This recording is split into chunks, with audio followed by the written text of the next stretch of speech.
नमस्कार दर्शक बंधु मैंने आज बड़ खबर सुभद्रा योजना को नहीं बड़ अपडेट महिला मान बड़ खुशी खबर। उपमुख्यमंत्री प्रभाती परिड़ा बड़ घोषणा कले बाहर होता महिला को मिलवा आउ गोटे अवसर पुणी थे जांच करेंगे सरकार जदि योग्य हे टंका निश्चिंत एकाथर समस्त इनस्टलमेंट मिल पारे। यह महिला मान बड़ रिलीफ जो मैंने आगर रिजेक्ट होते से चिंता करने दरकार नहीं। सरकार नहीं बड़ सिद्धांत नुआ आवेदन पोर्टाल खोल अनेक महिला हेबे लाभान्वित।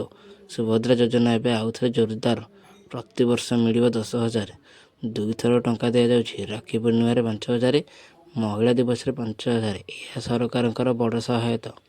गरीब और मध्यम वर्ग पर विशेष 1 कोटी अधिक महिला लाभ पाँच टंका सीधा बैंक अकाउंट को जाऊँगी।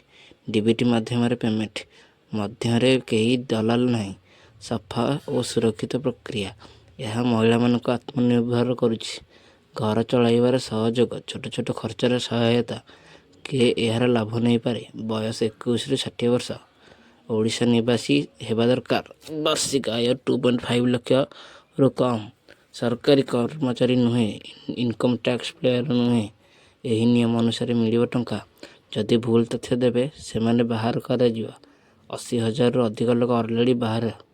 एबे सरकार कठोर सठिक लोकों मात्र लाभ।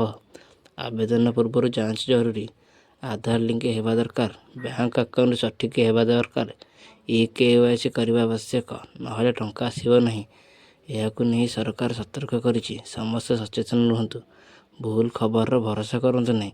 ऑफिशियल पोर्टल रे जाई चेक करंतु सेटारे स्टेटस देखिपारे पेंडिंग की अप्रूव जानीपारे। जदि रिजेक्ट होइछि तबे पुणी चांस मिल।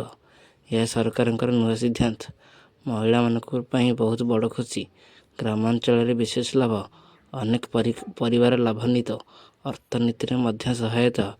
आग को आहु बड़ अपडेट आसपे सरकार योजना आउ बढ़ाई पारे।